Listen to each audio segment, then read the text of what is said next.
आदमी ने मोर की आंखों को ढक दिया और पूरी ताकत से उसे हवा में उछाल दिया। हैरानी की बात यह थी कि मोर ने हवा में एक चक्कर लगाया और सीधे सामने वाले लॉन पर उतर गया। मान्यता है कि मोर सिर्फ वहीं उतरते हैं जहां सोना होता है। ये सुनकर सबने उत्साह में खुदाई शुरू कर दी, लेकिन घंटों खुदाई करने के बाद भी सोने का एक दाना तक नहीं मिला, क्योंकि ये मोर का आखिरी ठिकाना नहीं था। वो एक जनजाति के पास जाकर धीरे धीरे नीचे उतरा। जहाँ वो उतरा उसके पैरों के नीचे सोने का एक पहाड़ था। ये नजारा एक रेंजर ने देखा और उसने फौरन जनजाति में ये खबर भेज दी। सरदार जल्दी ही अपने आदमियों के साथ वहां पहुंचा। जब वो करीब पहुंचे तो सोने के विशाल ढेर को देखकर उनके होश उड़ गए। एक सैनिक उस पहाड़ की ओर दौड़ा, लेकिन तभी घास से दर्जनों कोबरा सांप बाहर निकल आए। उन्होंने न सिर्फ सोने के पहाड़ पर चढ़ने से रोका, बल्कि चारों ओर से घेर भी लिया। सैनिक सांपों को भगाने में लगे थे। तभी एक ताकतवर योद्धा ने सांपों के राजा को शांत मन से पकड़ा। जो सांप उसे काटने की कोशिश कर रहा था, उसका सिर उसने अलग कर दिया और फिर उसके शरीर को मरोड़ कर फेंक दिया। इसके बाद उसने सल्फर पाउडर छिड़क कर सांपों के झुंड को वहां से हटा दिया। उसे पता था कि इस खजाने की रक्षा सांप लोगों द्वारा की जा रही थी। अगर उसे सोना चाहिए था तो उसे सांपों की रानी मेडुसा का सामना करना पड़ता। उसने अपने पूरे शरीर पर सल्फर पाउडर लगाया। अब एक भयंकर लड़ाई शुरू होने वाली थी। इस औरत के पास एक पालतू बादल था और जब भी कोई उसे छूता था तो उसमें से टेस्टी कैंडीज की बारिश होती थी। लेकिन एक दिन एक लड़का उसके पास आया और उसने पूछा कि क्या वो कुछ कैंडीज ले सकता है। औरत ने उसे मना किया क्योंकि ये खतरनाक था, लेकिन लड़के ने उसकी बात को नजरअंदाज किया और बादल को छू लिया। इससे बादल नाराज हो गया, काला हो गया और लड़के को बिजली का झटका मारा। इसके बावजूद लड़के ने जमीन से एक कैंडी उठाई और खा ली। बाद में औरत उस बादल को एक पालतू जानवर के ग्रूमर के पास ले गई ताकि उसके बाल कटवाए जा सकें। जब ग्रूमर लड़की ने उसके बाल काटे तो एक टुकड़ा हवा में उड़ गया और कैंडीज की बारिश शुरू हो गई। दयालु औरत ने लड़की से कहा कि वो भी कैंडी खा सकती है। लड़की को कैंडीज इतनी पसंद आई कि उसके दिमाग में एक चालाक आइडिया आया। उसने मशीन को मैक्स पर सेट कर दिया और बादल के बहुत सारे टुकड़े काट डाले। इतना कुछ काटने के बाद जब औरत और बादल वहाँ से निकले तो बादल बहुत छोटा हो गया था और लड़की कैंडीज इकट्ठा करने में लग गई। बादल इतना कमजोर हो गया था कि बीमार पड़ गया। औरत उसे डॉक्टर के पास ले गई। डॉक्टर ने बादल का मुआयना किया और तुरंत समझ गया कि समस्या क्या है। उसने बादल को एक बड़े इंजेक्शन से दवा दी। औरत परेशान थी, लेकिन डॉक्टर बहुत कुशल था। दवा का असर हुआ, बादल फिर से सफेद हो गया और हवा में तैरने लगा। जाते जाते उसने डॉक्टर को धन्यवाद दिया और कुछ कैंडीज भी दी। ये एक गरीबों के लिए बनाई गई जगह है। अगर तुम इस कमरे में 50 दिन बिताते हो तो तुम्हें $50 लाख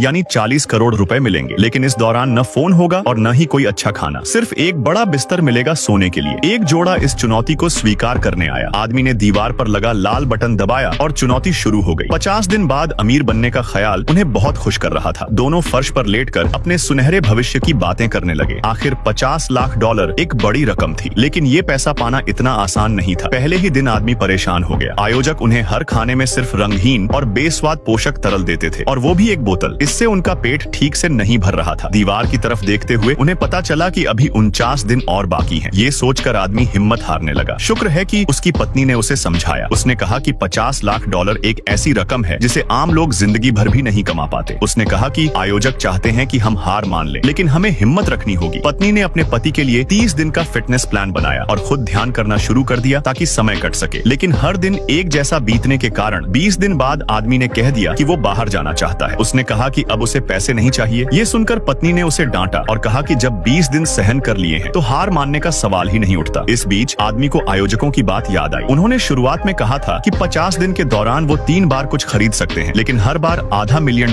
यानी करीब 4 करोड़ रुपए खर्च करने होंगे। पत्नी को लगा कि उसका पति कुछ अच्छा खाना खरीदेगा ताकि उसे ताकत मिले, लेकिन उसकी उम्मीद के उलट आदमी ने 4 करोड़ रुपए खर्च कर एक पेंट ब्रश खरीद लिया।